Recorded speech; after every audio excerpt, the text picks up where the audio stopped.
Hello, Sombra. Can you please tell us something, please? I really want to hear something. Guys, man, come on. I'm just hanging out. I just want to sort of relax. It's a nice overcast day. Reminded me of your guys' land. If you like our land and weather so much, why can't you tell us a story to complete the triumvirate of your enjoyment of our culture? All right, guys, let's get into it. Somebody El Piso back once again with another story time. I have a really interesting situation that happened to me at the Georgian restaurant a couple months ago, and I just remembered it on my walk here, so I just wanted to communicate it with you guys, and hopefully it could be of a little bit of importance to some degree. Hopefully it could help you guys out, right? So like, comment, subscribe. Let's get into it, right? So basically what happened was something really, really sad, and it's very interesting. If you guys are the ones that are strangers to the channel, there was this situation I was in, a romantic situation with this girl, and I had to walk away from the situation entirely because it just was completely toxic and one-sided. It was just a bad situation. I realized that a lot of the reason why I was in that situation was based off this belief of lack within myself.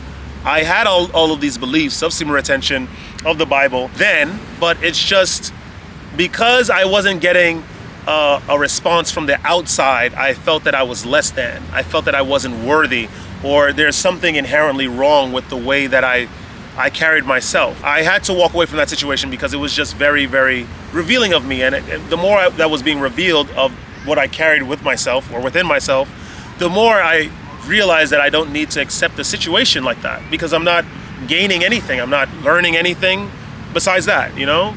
And we weren't ultimately coming together. So there was a situation with a woman that came into the restaurant one day, and she was by herself. She had some chains on.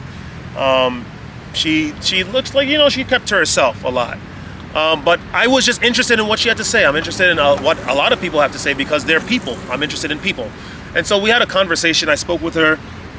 Just like, you know, where are you from? You know, what are you doing here in New York? And how do you find out about Georgian food and all this kind of stuff? We got into this long talk, and you know, she answered the aforementioned questions, and then she started to speak about this situation where she was with this guy that introduced her to his parents, his friends, and his entire life essentially. And one day he was just tired of it and walked away, right?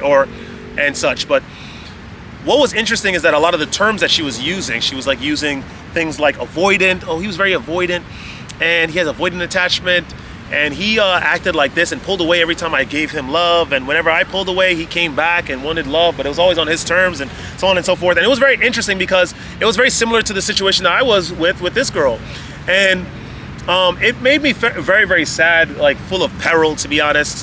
Again, I didn't have the proper foundation and pillars of mind within myself. I knew the Bible, of course, but I didn't really believe that I was worthy. And I didn't really understand that what God was saying in the Bible about what I've done or following his precepts were the most important, right? So I just had a faltering belief. I had a very, very weak foundation. I tried to communicate as much as I could to her about some of the things I came to. Of course, she was in her situation away from the guy for months, almost a year, I believe, or a year almost.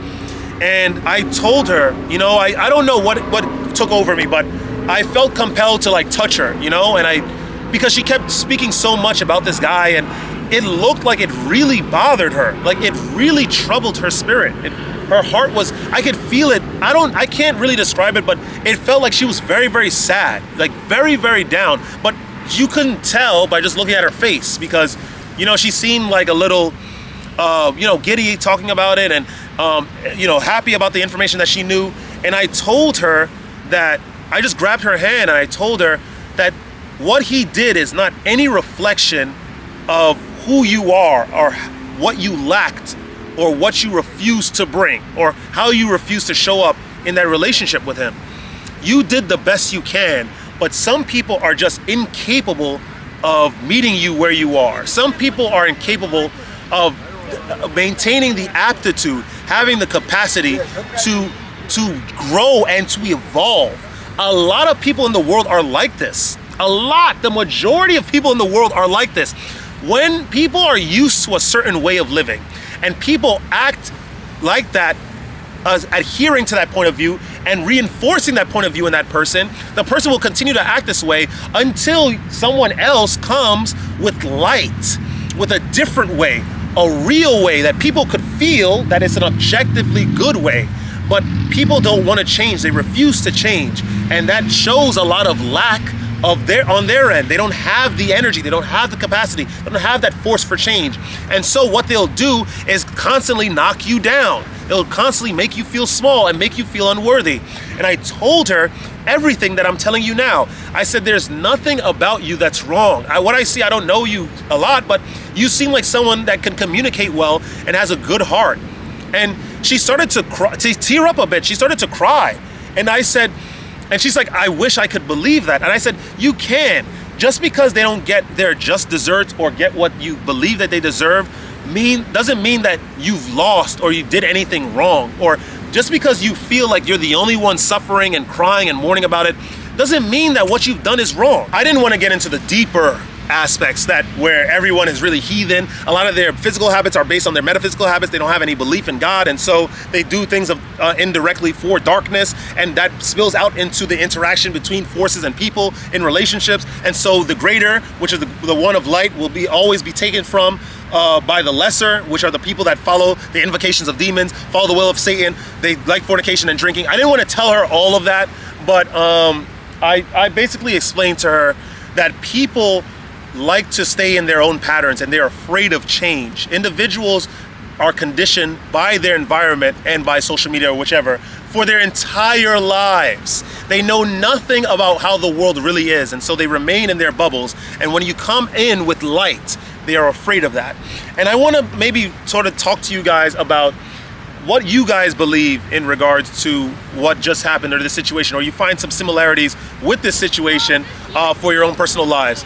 Have you, as an individual, come into the practice of semen retention, come into the will of God, follow the precepts of the Bible, and are now rejected by society, are now sort of indirectly told and convinced that you are unworthy, you are less than, you are not ready, you are not good enough, you need to do this?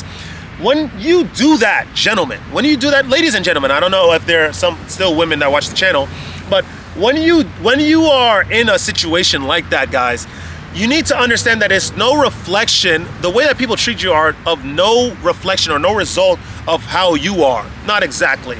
It's because you're showing up real. You want clear communication. You want to walk with truth. You want to walk with light, and you're trying to do the right thing and trying to make sure that you're sharing yourself with the other person and the person shares themselves with you. If they don't do that, then they're not ready to get to that level yet. They're not ready to take that step. They will remain in their darkness and ignorance for as long as it takes. Don't wish badness upon them. Don't wish hate and evil amongst them, because you're no different from them. What you need to do is hope that they get better. Hope that they'll eventually see the light. Hopefully that they'll eventually clear that habit, those long-standing habits of bad behavior.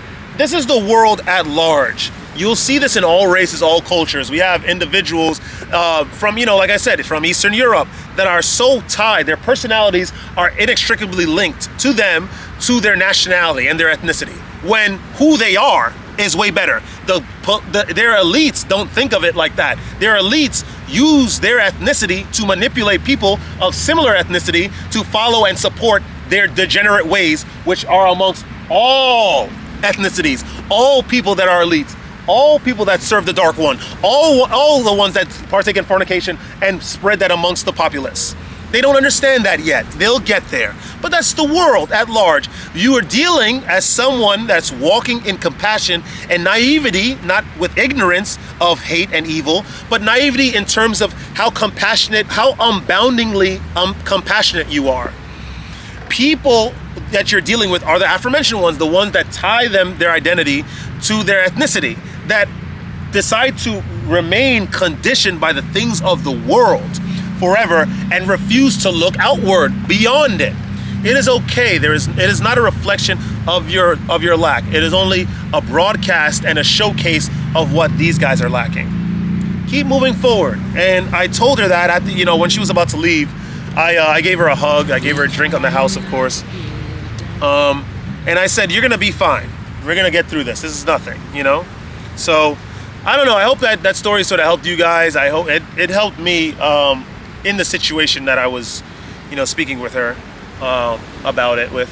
But yeah, I hope you guys enjoy that kind of content. If you did, like, comment, subscribe, share the video with some peers. But never let this place get you down, guys. I'm telling you, this world is going to do its best to try to take you out. It's going to try to make you feel small, especially when you're building your energy. Don't listen to them. Don't accept their ways. Do not feel dismayed. Do not be dismayed, and do not feel crestfallen. Go out into the world and showcase that light that God is giving you in front of the children of men, and show them that there is a better way, and there's a much more holy way and strong way of representing God and representing the goodness of hearts and the goodness of people. I love you all. Stay radiant. I'm going to see you guys in the next video. Woo!